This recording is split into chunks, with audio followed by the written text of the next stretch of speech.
In relationships, commitment often feels restrictive, and freedom feels like the ultimate goal. But what if both are secretly shaping how you connect, how trapped, and also how fulfilled you feel?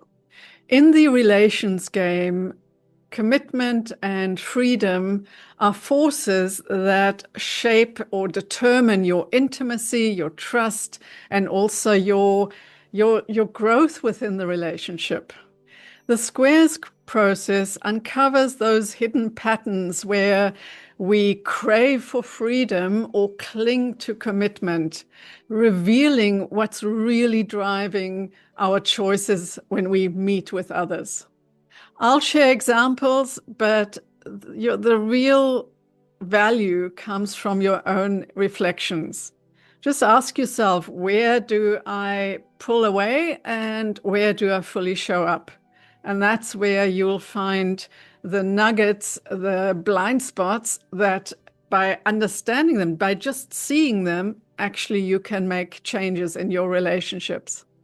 So let's get into the squares process. We have 4 squares and we'll ask 4 questions. Why do I love freedom? Why do I hate freedom? Why do I love commitment? And why do I hate commitment? Let's start with why do I love freedom? Freedom lets me explore myself and my desires without restraint. It gives me space to breathe, think, and make decisions independently. Freedom allows me to avoid unnecessary drama or control from others. It fuels curiosity. I can try new approaches in relationships. Being free reminds me of my autonomy and personal identity. Freedom helps me keep perspective. I see patterns without being pulled in. Now, why would I hate freedom? It can feel lonely or disconnected. I miss closeness. Too much freedom can create uncertainty about my role in relationships. Freedom sometimes masks fear, avoiding responsibility or vulnerability. I may feel unanchored, lacking deep purpose in connection. Excess freedom can make me inconsistent or unreliable to others. It can create guilt. I want independence, but fear hurting others. Now let's look at why I love commitment. Commitment deepens trust and strengthens bonds. It creates stability. I know where I stand in the relationship. Commitment allows me to invest fully, to nurture and grow with someone.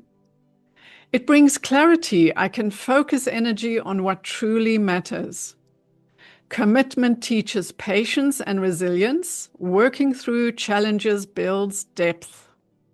It gives a sense of purpose. My connection is meaningful and intentional. Now let's look why I hate commitment.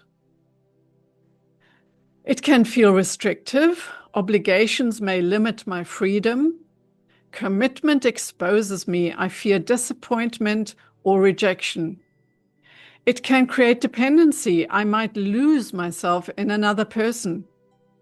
Commitment can trap me in routines or patterns that don't serve growth.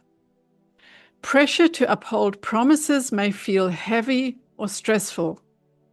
I sometimes resist it unconsciously, afraid of being vulnerable or constrained. So here's the dynamic. Freedom energizes, allows exploration, and protects autonomy, but it can also isolate or create uncertainty. On the other hand, commitment strengthens bonds, builds trust, and brings purpose. But it can also feel restrictive or expose our fears. In reality, both signal what's needed in the moment in that relationship. Freedom shows where perspective and space is required. On the other hand, commitment shows where investment and intimacy is needed. Without freedom, commitment can feel suffocating. And without commitment, freedom can feel empty and disconnected. So it's not an either or as usual. It's just notice where you start feeling a resistance in both areas and use it as a guide for relational choices that you make. It's, as always, engage deliberately and with awareness. If this polarity hits home for you, I've created another square process on the same subject, so it's freedom and commitment, when it comes around our energy game. So here we will explore how the same dynamic shapes our energy, our habits, our health patterns, and how to use them to thrive in our life. So watch that video now, and I'll see you on the other side.